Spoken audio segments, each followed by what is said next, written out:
Perkenalkan, nama saya Isna Nurhaliza dan saya bersama teman saya Nur Mahesti.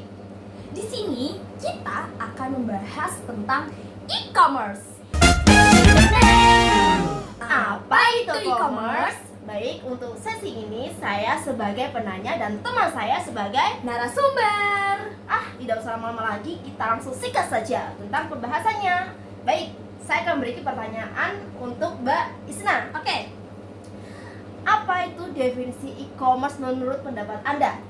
menurut saya e-commerce itu adalah sarana untuk berbelanja secara online melalui internet.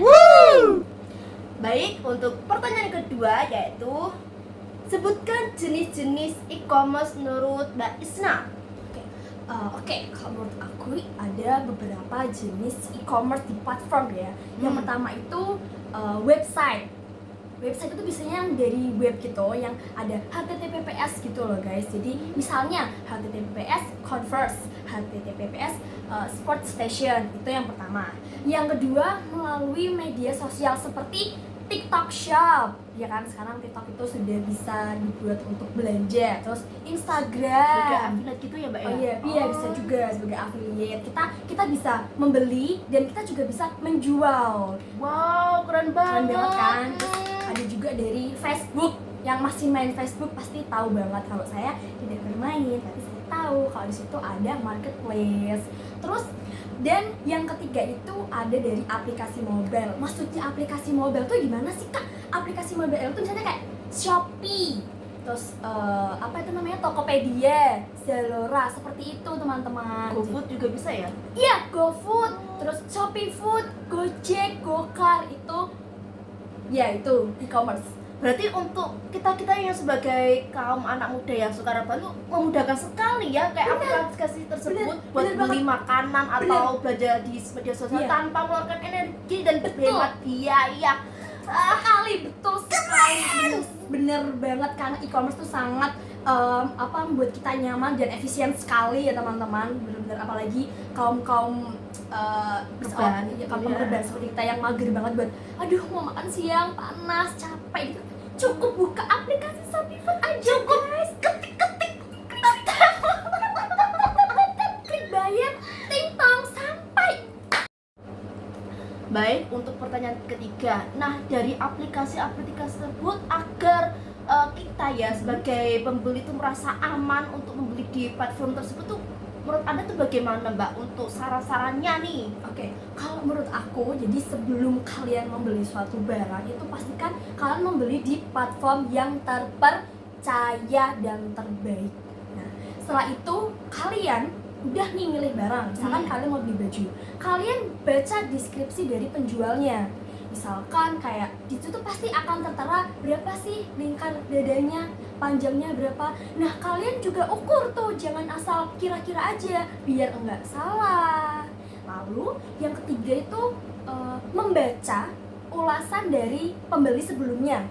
Ini pasti kan bakal ada di review gitu kan. Oh, ini ukurannya pas banget untuk BB segini, tinggi segini, terus ini gambarnya sesuai real pic kayak gitu. Kalau dipastikan emang udah oke, ini terpercaya banget, kalian bisa langsung check out aja guys. Berarti hal ini perlu diterapkan untuk teman-teman yang suka belanja di online nih, Betul agar sekali.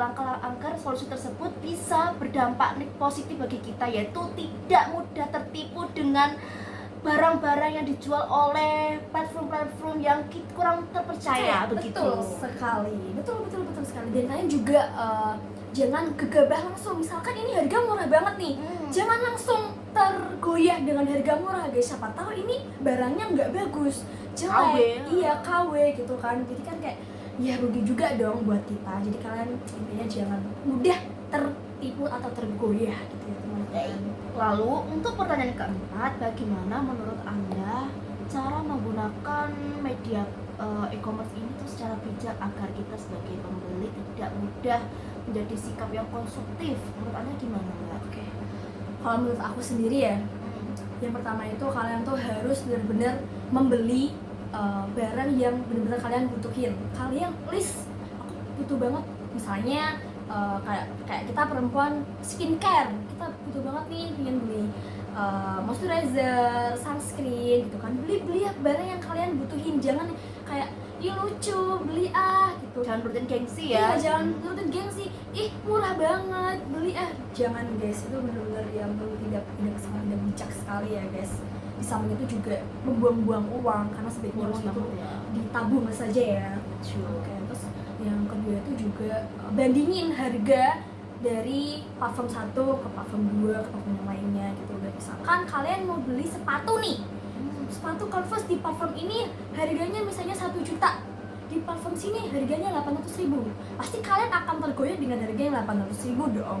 Nah kalian tuh pastikan juga untuk membaca ulasan dari pembeli sebelumnya, ini sepatu asli atau enggak, bagus atau enggak nih kualitasnya, gimana nih keadaannya gitu guys. Kalau misalkan dirasa yang 800.000 ini sama kayak yang 1 juta, kalian bisa ambil. Tapi kalau dirasa kayak sangat kayak mencurigakan gitu ya guys ya, kayak aduh kayaknya kok KW nih, jadi sebaiknya jangan gitu guys. Dan kalian juga bisa memanfaatkan kode promo atau voucher gitu guys, tapi untuk hal-hal yang kalian bener-bener butuhin ya teman-teman. Seperti itu sih menurut aku. Mungkin ada tambahan dari Mbak Hesti mungkin?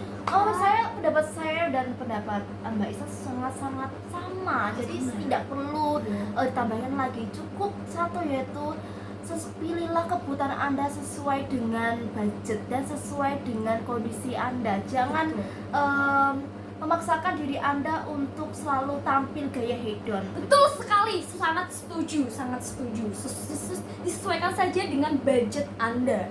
Jadilah diri Anda sendiri.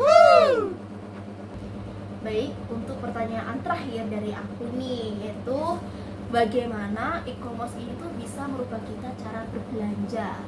Oke, jadi e-commerce ini kan jangkauannya sangat luas sekali ya teman-teman. Dari lokal sampai internasional, kita bisa beli barang dan jasa hingga di berbagai belahan dunia.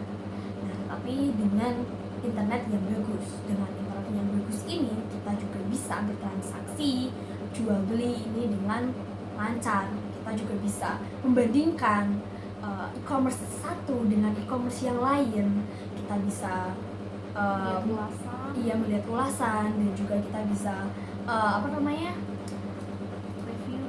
review, terus tren mengikuti. Kita bisa melihat tren apa sih yang lagi hits, yang lagi booming, yang disediakan di e-commerce. Iya benar sekali, seperti itu teman-teman.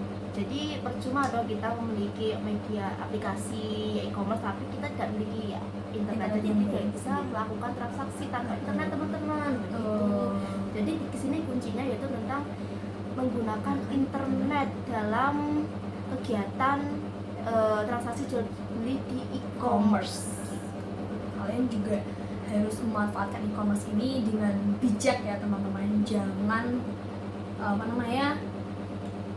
berbelanja sesuka hati, senang menuruti senang hati ya, gengsi gitu, sangat dianjurkan sekali teman-teman. Jadi dampak dari e-commerce ini nggak selalu negatif dong kak, mesti ada dampak positifnya. Nah menurut kakak dampak positif seperti apa sih? Iya, dampak positif e-commerce ini ya kita bisa e-commerce ini memudahkan kita untuk jual beli secara nyaman dan efisien. Kita juga bisa melatih kita untuk kreatif ya menggunakan media ini. Terus kita juga bisa tahu sih tren-tren apa sih yang lagi booming saat ini. Bagi kita sebagai anak muda yang seharusnya tidak tertinggal dengan tren-tren ini. Tapi kita juga harus bijak nih dengan tren-tren tersebut agar kita tidak terlalu menjadi seorang yang konsumtif, begitu ya? Betul sekali Mbak Hesti. Jadi bijak-bijaknya kita lah untuk menggunakan e-commerce tersebut. Dan menurut saya ini e-commerce juga bisa loh untuk melihatkan atau menampilkan UMKM yang sekiranya kurang dilirik oleh masyarakat. Nah, dengan menggunakan platform e-commerce ini, UMKM tersebut dapat menonjol dan dilirik oleh kalangan jika penggunaannya kreatif gitu. Iya betul sekali. Jadi kalian misalkan punya usaha jualan keripik singkong, kalian bisa jual itu di e-commerce. Dan apalagi buat kalian yang punya followersnya banyak, manfaatkan itu teman-teman, manfaatkan. Terus kalian rajin-rajinlah bikin promosi, mengiklankan yang semenarik mungkin, sekreatif mungkin, agar followers kalian itu tertarik, ingin mencoba, ingin membeli gitu loh. Terus lalu ketika teman kalian itu sudah membeli, mintalah mereka untuk mereview, testimoni lah bahasanya, bahasa kasar itu testimoni, gimana sih rasanya, kurang apa. Lalu kalian kalau misalkan ada kekurangan, kalian bisa nambahin gitu. Lalu kalian jual lagi, kalian review, minta teman kalian lagi untuk review lagi, bisa jadi pengusaha muda. Dan itu lebih bagus lagi kalau bisa sampai internasional, guys, global. Keren banget ya dampak dari e-commerce ini. Kalian tuh di e-commerce ini tuh nggak harus beli, kalian juga bisa jadi penjual di situ. Jadi kayak pintar-pintarnya kalian aja ya teman-teman. Baik, terima kasih sesi tanya jawab pada hari ini tentang media e-commerce ya.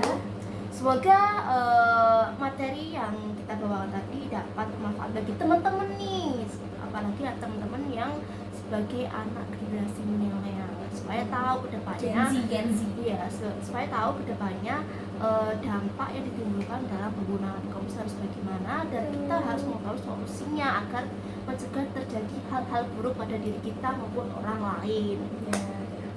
Cukup sekian dari kami. Terima kasih. Sampai jumpa. See you.